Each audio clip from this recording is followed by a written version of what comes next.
రాష్ట్ర ప్రభుత్వాలకు సంబంధించిన మేము ప్రభుత్వ అభిప్రాయంగా మా తెలంగాణ సమాజాన్ని ప్రజలను స్ఫూర్తిని అందించి గొప్ప ఆదర్శంగా నిలబడ్డ వ్యక్తులకు అందించే పద్మభూషణ్ పద్మశ్రీ అవార్డు ఇవ్వవలసిందే.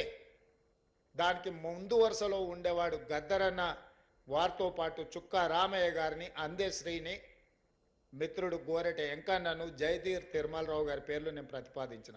ఇందులో ఏ ఒక్కరూ మా పార్టీ కార్యకర్త కాదు, నాయకుడు కాదు, కాంగ్రెస్ పార్టీ సంబంధం లేనోళ్ళు. నాతో లేకపోతే ఇవ్వమనే విధానం మంచిది కాదు అని బలంగా నమ్మి వాళ్ళ పేర్లు ప్రతిపాదించిన.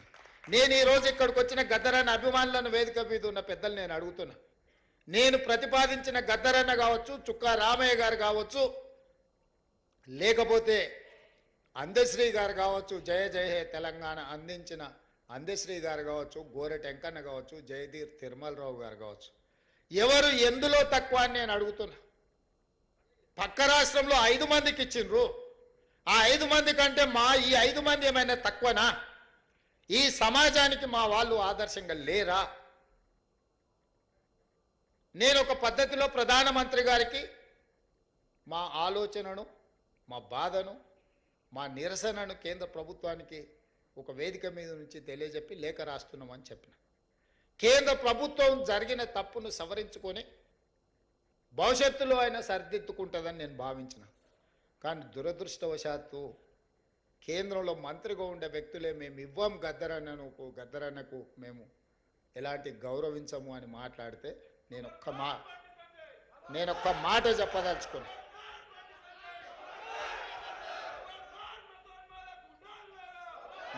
మాట చెప్పదలుచుకున్నా. మళ్ళొక్కసారి మీరు మీ పార్టీ గద్దరన్నకు వ్యతిరేకంగా, గద్దరన్న గౌరవాన్ని కించపరిచేటట్టు మాట్లాడితే మీ పార్టీ ఆఫీసు ఉన్న ప్రాంతానికి గద్దరన్న పేరు పెడతా. మీ పార్టీ కార్యాలయం అడ్రస్ రాసుకోవాలంటే గద్దరన్న గల్లీ అని రాసుకునేటట్టు చేస్తా బిడ్డ మిమ్మల్ని. మీరు అనుకోవచ్చు ఏం చేస్తాడు ముఖ్యమంత్రి, అవార్డులు మా దగ్గర ఉన్నాయి కదా, పద్మభూషణ్ పద్మశ్రీ ఇచ్చేది మేం కదా అనుకుంటున్నావు. కానీ నీ పార్టీ ఆఫీసు గద్దరన్న రాష్ట్రంలో ఉంది, ఆ సంగతి మర్చిపోవద్దు. నీ పార్టీ ఆఫీసు ఉన్న ప్రాంతానికి, ఆ కాలనీకే గద్దరన్న పేరు పెడితే అప్పుడెవరు పేరు రాసుకుంటావు?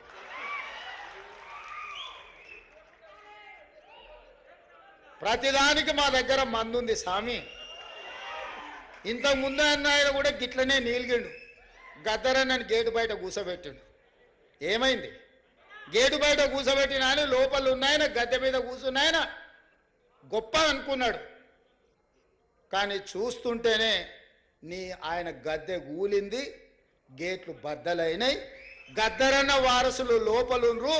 గద్దరన్నని గేటు బయట కూర్చోబెట్టినోడు ఇవాళ గేటు దగ్గర కూర్చొని ఎవరన్నా వస్తారా అని వాళ్ళకరించడానికి ఎదురు చూస్తున్నాడు చకోర పక్షిలాగా. గాయనకే గంతగతి పడితే నీకెంత పడుతుంది స్వామి? నువ్వు అర్థం చేసుకో. నువ్వేమి ఇయ్యకు, నిన్ను ఇయ్యవని అడగను. నువ్వు ఇయ్యనందుకు నిరసన తెలుపుతా.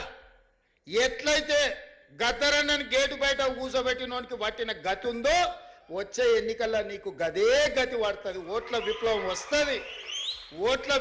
వస్తుంది. గంటలో నువ్వు కొట్టుకపోతావు.